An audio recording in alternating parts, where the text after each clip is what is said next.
Operation सिंदूर जो हुआ, जो सेना ने करके दिखाया, आज बीजेपी बहुत अच्छे से एग्जैजरेट करके बता रही है कि हमने बहुत बढ़िया काम किया, बहुत अच्छा किया। Credit goes to the Indian Air Force, army and navy, the combined operation they did, and the way they are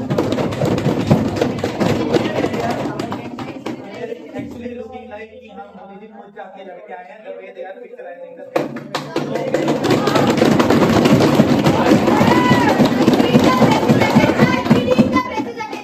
Just a minute, sir. ठीक है. हम Let me Please, everyone support देने भाई, सपोर्ट देने भाई, सपोर्ट सकते हैं। कंधे का ऐसे कुछ बैठा है। चेयर हो रहा है.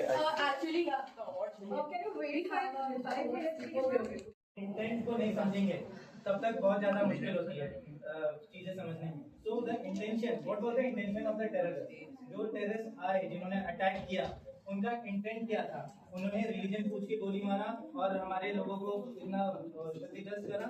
सो उनका इंटेंट था देश में कम्युनल वायलेंस, जो हमारे हिंदू मुस्लिम के बीच में जो वायलेंस कराना, वो उनका मेन इंटेंशन था, जिसके ऊपर हम सबको अपनी यूनिटी दिखानी चाहिए थी। हम सबको ये दिखाना चाहिए था, एक मैसेज देना चाहिए था पाकिस्तान को और टेररिस्ट को कि हाँ हम लोग एक हैं, we are still united and we did that, but up to some extent there are exceptions and those exceptions comes from BJP only. उनके जो कर्नल कुरैशी हैं, उनके ऊपर जो बीजेपी के जो लीडर्स हैं, Vijay Shah ji, I would like to quote them, the kind of language that they use. अब मैं यहाँ पे बोल भी नहीं सकता, आप उनकी स्पीचेस मौजूद है यूट्यूब पे, आप लिटरली जाके सुन सकते हैं। The kind of she literally उन्होंने बताया कि ये तो टेररिस्ट की बहन है, उससे तुलना करी।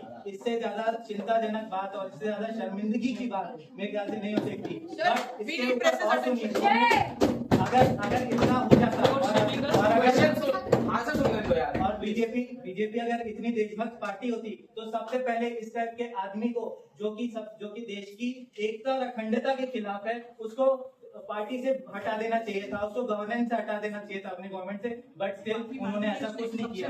जो हाई कोर्ट ऑफ इंडिया है उसको इंटरवीन करना पड़ा।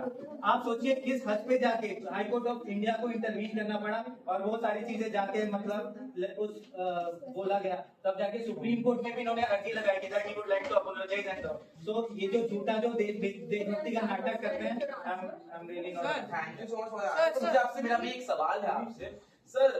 सो आपने अभी बोला कि आपने बीजेपी को क्रिटिसाइज करा, 2611 को एक नॉन स्टेट एक्टर थियरी के नाम से पूरी जनता को बता दिया। तो सर आपका टेरर का थियरी के ऊपर कब चेंज हुआ, मुझे वो बताइए। टेररिस्ट के ऊपर थ्योरी हमारी शुरू से एक ही रही है। हम लोग टेररिस्ट के साथ वही बिहेव करते हैं जो उनके साथ होना चाहिए, and we really do not believe in those kind of things. हमारी गवर्नमेंट एक लौती ऐसी गवर्नमेंट है जो अजमल कसाब जब पकड़ा गया था तो उनको फांसी के तख्ते तक हमने लॉफुली पहुंचाया था।